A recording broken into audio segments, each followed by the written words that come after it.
Assalamualaikum warahmatullahi wabarakatuh. Pada warga masyarakat yang berkehendak mau melaksanakan pernikahan, maka sekarang bagi calon pengantin itu ada kewajiban untuk mengikuti screening dan bimbingan perkawinan. Dan sebenarnya sudah program lama, tapi ini ditekankan kembali agar pelaksanaan screening dan bimbingan perkawinan itu dilaksanakan dengan masif dan maksimal.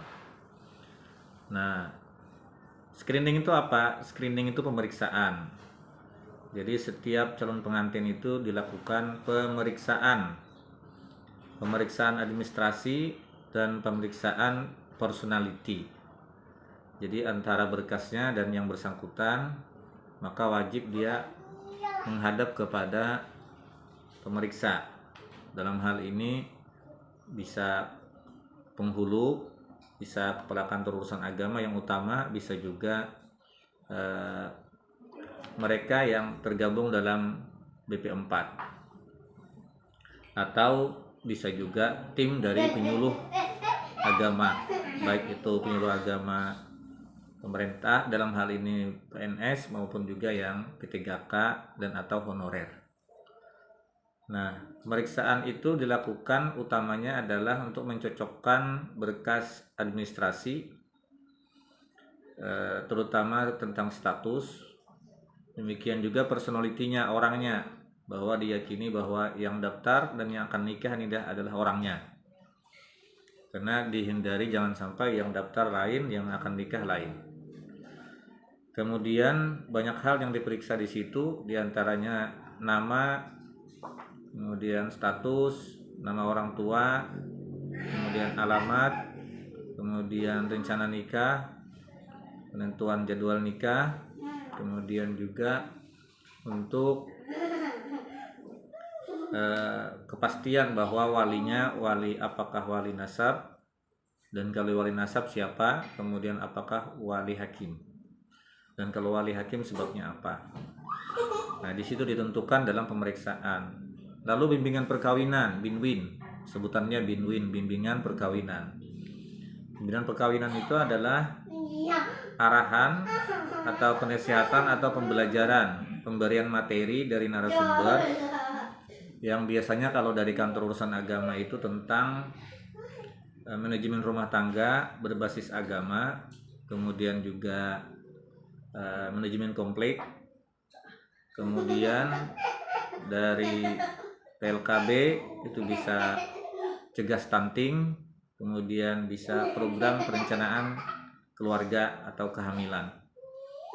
Kemudian kalau dinas kesehatan umumnya menyampaikan kesehatan ibu dan anak, kesehatan reproduksi, dan penjelasan tentang kesehatan itu sendiri termasuk hasil pemeriksaan, laboratorium dan lainnya. Nah, dalam bimbingan perkawinan itu banyak materi yang disampaikan. Di antaranya adalah materi teknis tentang hukum-hukum berumah tangga, tentang juga bagaimana sikap dalam berumah tangga baik terhadap antar keluarga kecil sendiri maupun terhadap mertua dan lain-lain. Termasuk juga itu ada pelatihan tentang cara menerima akad nikah, pelatihan singkat. Nah, namun di antara beberapa KUA ada yang membikinkan secara online lewat YouTube, tinggal yang bersangkutan diarahkan untuk memperhatikan, mempelajari di situ supaya waktunya singkat pelatihannya. Karena kalau seperti hari ini insya Allah kami melaksanakan itu ada beberapa pasang yang kisarannya sampai 20 pasang, maka tidak bisa satu persatu, maka hanya dicontohkan satu orang dan atau nanti bisa lihat di video secara langsung. Nah, itu jadi pentingnya pemeriksaan itu adalah untuk menghindari hal-hal yang tidak diinginkan di kemudian hari, supaya yakin bahwa yang bersangkutan ini menikahnya dengan orang yang benar secara administrasi, benar secara personality, benar juga secara kekeluargaan. Karena acap kali atau sering kali itu ada juga, bukan sering kali, ada kadang-kadang itu ada yang menikah tanpa terlebih dahulu memeriksa keluarga dan lain-lain, sehingga sudah akad nikah baru kaget ternyata pasangannya tidak sesuai.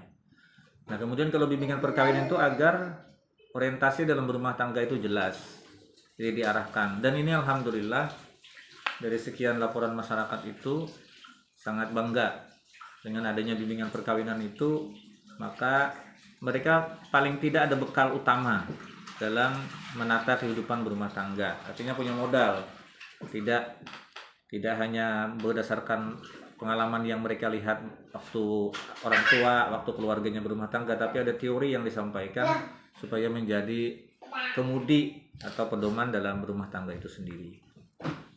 Nah, itu salah satu urgensi, dan masyarakat pernah menyampaikan ke kami bahwa alhamdulillah Pak ada bimbingan perkawinan sekarang, karena di bimbingan perkawinan itu juga diantaranya materinya ada tentang yang awam ya, bagi yang awam tuh kadang nggak paham itu tentang mandi bersih, mandi setelah berhubungan suami istri, mandi jenabat atau mandi junub. Nah, itu bagi mereka sangat senang sekali dan sangat bergembira sekali ada materi itu, karena diantara masyarakat itu ada yang awam, memang awam karena ada yang tak paham sama sekali. Barangkali itu urgensi dari bimbingan dari screening atau pemeriksaan dan bimbingan perkawinan. Mudah-mudahan dapat memberikan pemahaman kepada masyarakat bahwa kenapa dilaksanakan, ternyata fungsinya tujuannya seperti itu. Mudah-mudahan kita semua sehat, panjang umur, semangat, dan ini tanggal Jumat tanggal 11 Mei 2025. Wassalamualaikum warahmatullahi wabarakatuh.